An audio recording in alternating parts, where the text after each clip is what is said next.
में आज बौद्धों की जो स्थिति है भारत में, वो दयनीय बनी हुई है। संख्या के आधार पर दयनीय बनी हुई है, गुणवत्ता के आधार पर दयनीय बनी हुई है। और जो उनको परम पूज्य बाबा साहब डॉक्टर भीमराव अंबेडकर ने अपने त्याग, समर्पण, बलिदान के आधार पर बहुत ही बहुमूल्य अधिकार दिलवाए थे, वे भी आज कहीं ना कहीं हाशिए पर आ गए हैं।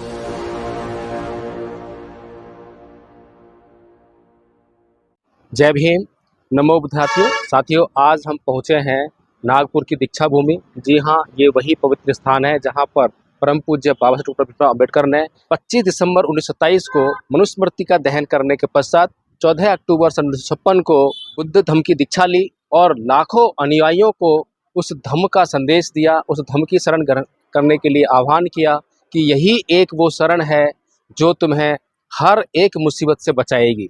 जी हाँ साथियों, धम्मपद संघ जिस विषय पर काम कर रहा है, जो धम्मपद संघ ने अपना उद्देश्य बनाया है कि इस देश को एक सांस्कृतिक परिवर्तन की बहुत भारी आवश्यकता है, क्योंकि आज जिस संस्कृति का भारत की भूमि पर कब्जा है, भारत के लोगों के दिमागों पर कब्जा है, वह बहुत ही जहरीली है और उसका जहर निरंतर भारत के लोगों के दिमाग में समाता जा रहा है।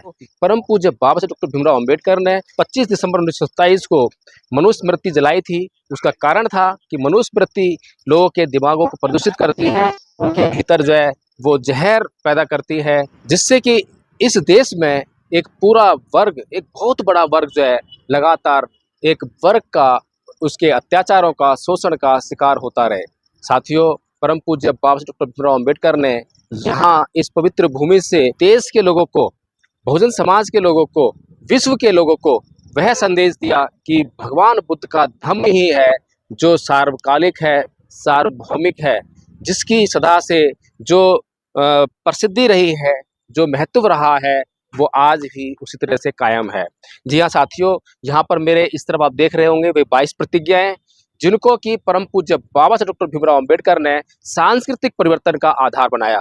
इन 22 प्रतिज्ञाओं में परम पूज्य बाबा साहब डॉक्टर भीमराव अंबेडकर साफ साफ बातें करते हैं कि जो जहरीली संस्कृति है उसको में छोड़ना है, और जो अच्छी संस्कृति है जिससे कि लोगों का विकास होगा, लोगों का मानसिक विकास होगा, उसको अपनाना है।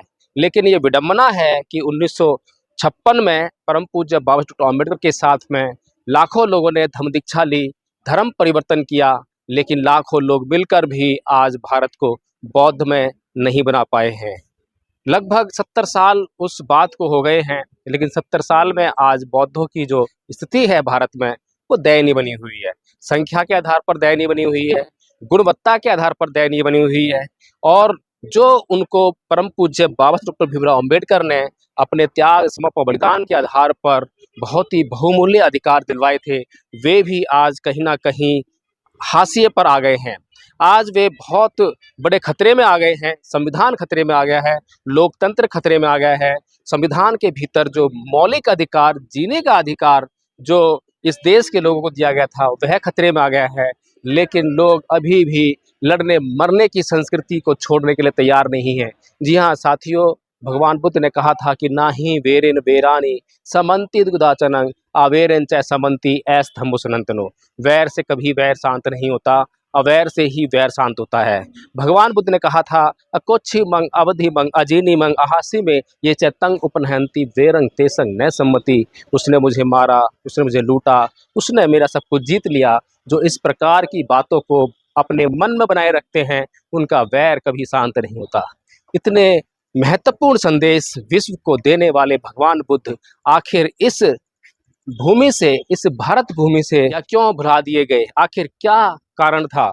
साथियों, परम पूज्य बाबा साहब डॉक्टर भीमराव अंबेडकर ने जो 14 अक्टूबर सन 1956 को परिवर्तन किया, वह बहुत बड़ा परिवर्तन था।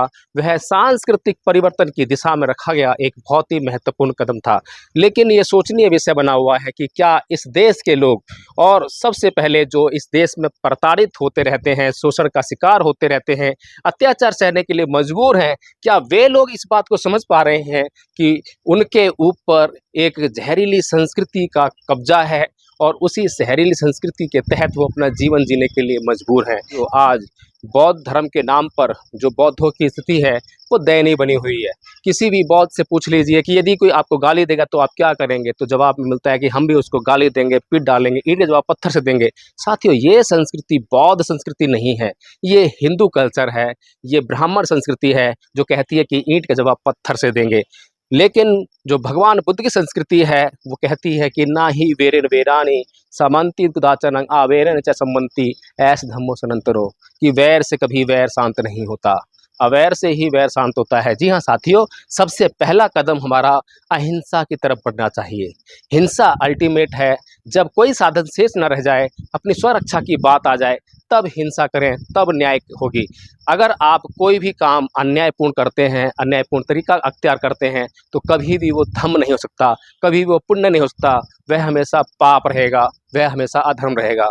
तो इस तरह से जो है, जो कल्चरल रिवॉल्यूशन, जो कल्चरल चेंज इस देश में होना चाहिए था, आज भी भारत भूमि कहीं ना कहीं उस कल्चरल चेंज से वंचित है, उस सांस्कृतिक परिवर्तन से वंचित है। आज ज़रूरत है उस सांस्कृतिक परिवर्तन की। सांस्कृतिक परिवर्तन कैसे होगा, क्या करना होगा, क्या कदम उठाना बहुत ज़रूरी है। धम्मपद संघ ने उस पर बहुत बारीकी से अध्ययन किया है और यह निर्णय किया, सोचा, विचारा कि सांस्कृतिक परिवर्तन के लिए 3 महत्वपूर्ण कदम उठाना बहुत ज़रूरी है।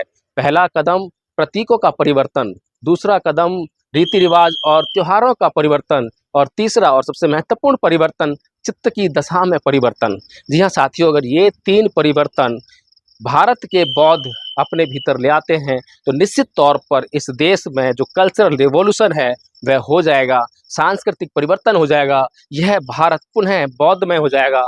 जो जम्बू द्वीप कभी बौद्धमय रहा करता था वह पुनः एक बार देखने को मिलेगा। तो साथियों, इस काम को अंजाम देने के लिए, इस उद्देश्य को पूरा करने के लिए धम्मपद संघ ने विश्व अशांति निवारण स्कूल की स्थापना की है। जी हाँ साथियों, विश्व अशांति निवारण स्कूल। बहुत ही अचंभा हो रहा होगा आपको, अटपटा लग रहा होगा कि अशांति निवारण, शांति की भी बात हो सकती थी, लेकिन मैं आपको बता दूं कि भगवान बुद्ध ने सुख की बात नहीं कही, स्वर्ग की बात नहीं कही, अप्सराओं की बात नहीं कही। भगवान बुद्ध ने अगर बात कही तो दुख की बात की, दुख को खोजने की बात की। हमें अपने जीवन में दुखों को खोजना होता है, और जिस प्रकार से भगवान बुद्ध ने कहा कि जाति पि दुखा, जरा पि दुखा, व्याधि पि दुखा, मनाम पि दुखा, शोक परिदेव दोमनस्य उपाया सापि दुखा, यम पि छंग लभते तम पि दुखं, संख्यतेन पचुपादान खंडा पि दुखा, कि जन्म लेना दुख है, बुढ़ापा दुख है, रोग दुख है, मृत्यु दुख है, जो वांछित वस्तुएं हैं ना मिलने पर दुख होता है, प्रियजनों के बिछुड़ने पर दुख होता है, अप्रियजनों के मिलने पर दुख होता है। इस प्रकार से यह जीवन दुखों से भरा है। इसी प्रकार से हमें जीवन में दुखों को ढूंढना चाहिए और उनको ढूंढकर उनका अंत करने का प्रयास करना चाहिए। इसीलिए हमने इस स्कूल का नाम रखा है विश्व अशांति निवारण स्कूल। यानी कि हमें जीवन के हर क्षेत्र में जहाँ भी अशांति व्याप्त है उस क्षेत्र को चिन्हित करना है, अशांति को ढूंढना है और अशांति के कारणों को नष्ट करना है।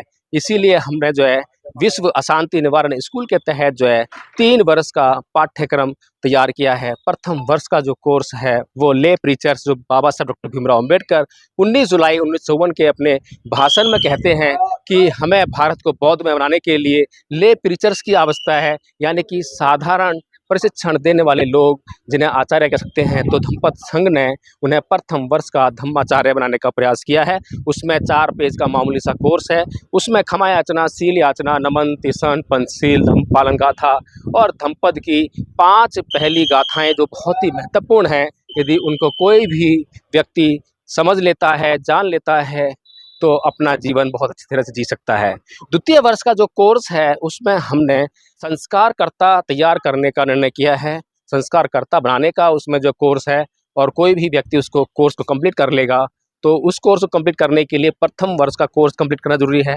प्रथम वर्ष का कोर्स कंप्लीट करने वाले जब द्वितीय वर्ष के कोर्स के लिए एडमिशन लेंगे, उसको पूरा कर लेंगे, तो उन्हें द्वितीय वर्ष का आचार्य घोषित किया जाएगा। फिर इसके बाद बौद्ध विद्वान बनाने की बारी आती है और तृतीय वर्ष का कोर्स स्टार्ट हो जाता है। जो भी तीसरे वर्ष के कोर्स में एडमिशन लेगा वो और बौद्ध सिद्धांतों का अध्ययन करेगा, गूढ़ सिद्धांत जिनसे अभी तक बौद्ध समाज अछूता है, जिनकी जानकारी शायद ही किसी बौद्ध को हो, तो उनकी जानकारी जो है इस कोर्स के जरिए दी जाएगी। तो साथियों, मैं इस धम्म दीक्षा भूमि नागपुर जहां पर बाबा साहब डॉक्टर भीमराव अंबेडकर ने सांस्कृतिक परिवर्तन की घोषणा की थी, अलख जगाया था, लोगों को जागरूक होने के लिए कहा था। तो वहीं से मैं आज आपसे फिर से एक बार पुनः आह्वान करता हूं कि आप धम्मपद संघ से जुड़िए, धम्मपद संघ के विश्व अशांति निवारण स्कूल में प्रवेश लीजिए। बिल्कुल निःशुल्क शिक्षा दी जाती है, निःशुल्क आपको ये कोर्स कंप्लीट कराए जाएंगे, कोई पैसा नहीं है, आपको केवल अपनी हाँ करनी है, सारी जिम्मेदारी धम्मपद संघ की है।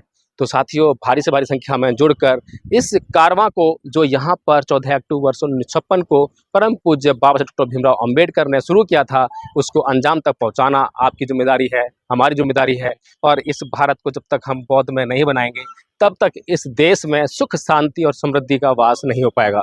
इन्हीं बातों के साथ मैं आपसे विदा लूँगा और उम्मीद करता हूँ यदि आपको यह वीडियो पसंद आया हो तो इस वीडियो को आप अन्य लोगों तक पहुँचाएँ और उन्हें भी विश्व अशांति निवारण स्कूल में जुड़ने का संदेश दें, आह्वान करें।